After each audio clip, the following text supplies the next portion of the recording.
watching for any one of these swing states to close in on something cold. Let's be blunt. I think when you watched what Donald Trump did in 2020, what Democrats were fantasizing about was a landslide victory, where he wouldn't be able to peer at a red mirage and falsely claim victory. And so some of what was wanted and desired was a sweep that in a 50-50 country where the final best poll had her +4 nationally really didn't, the data suggested that something that would disallow Donald Trump to claim victory before the results were known, that really wasn't on the table. We live in an evenly divided country, and it creates anxiety, but it also requires patience. So it's also, I think the reason there's so much anxiety is that I think, and I've gotten a fair number of these texts, I'm sure you all are as well, it is fairly shocking.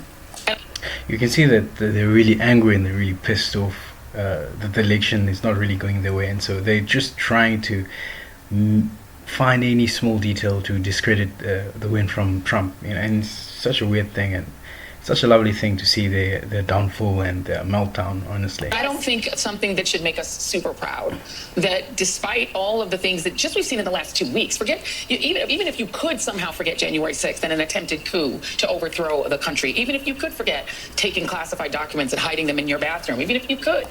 The classified document thing is such a weird thing, because didn't Trump already say that he was entitled to taking those documents because he was the previous president, and there were some documents that as a president he was entitled to take?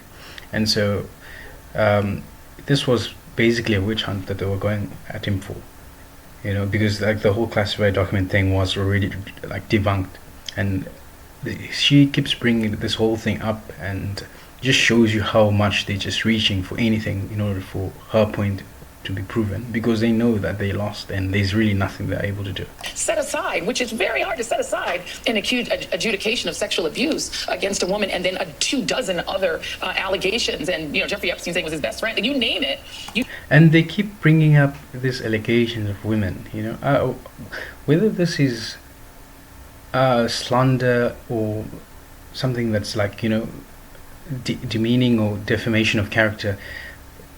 They just don't listen, and they're just trying to grab everything. A lot of these things that I've thrown at Trump, he's already beaten with. It can be like the whole women thing, or them calling him a racist and whatever it may be. Like, he's already beaten those cases, but they don't really seem to get the message, and they're always constantly trying to reach for something, trying to set something up, even though they have seen that it doesn't work, nothing is sticking, nothing is landing.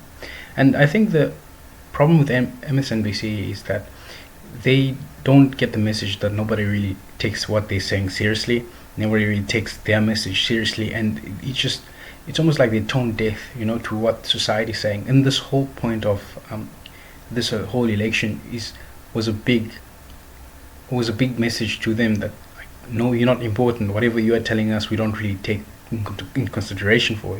Just think about just the last 2 weeks and the things that Donald Trump has said into the TV that people could hear him say and do, the vulgarity in front of families with young children, and the threats to do mass deportation and a violent start to his dictatorship on day one, and you name it. How is it a dictatorship when somebody is being patriotic to their country? Like, a person is trying to ensure that the people of the country, legal citizens, are able to benefit from the country and are not going to be scared of the illegals who are coming in the country, which brings a whole host of problems, like jobs which were available for the legal permanent residents are now being taken up by illegal immigrants. How is it being a dictator? And it just shows you how far the left has gone to the real world reality. I can probably bet you that this lady over here, she doesn't live a life of a regular individual. She doesn't have to go to like a regular 9 to 5 where she's only earning like $50,000 a month, and and it just shows you how far and out of touch in reality they are. If all of that gets you half of the votes, 48, 49%. what does it tell you? I mean, we need to really take a step back and think about, what does that say about us? And things are starting, I would say, to come into focus because it's later, but we still have not a single swing state called. Yeah, one thing I will just say, I'm not trying to be rosy all the time at all, but this always happens on election nights where the bigger cities where Democrats have the bigger share of the vote come in later. And there are a lot of places, Grand Rapids, Michigan, a bigger chunk of Philly, Dane County in Wisconsin. We don't know what they'll be, but we got to wait and see what they are. Still holding on to that hope, still holding on. They can't concede that they're losing. They're still holding on to their hope, even though the hope is pretty small. They're still holding on to it. It's such a shameful thing to see. It's so sad to see them go down in fire and flame, but they don't listen, honestly. Before anybody starts drinking on their couch or whatever they need to do. They're already doing that. They already do. We've got two.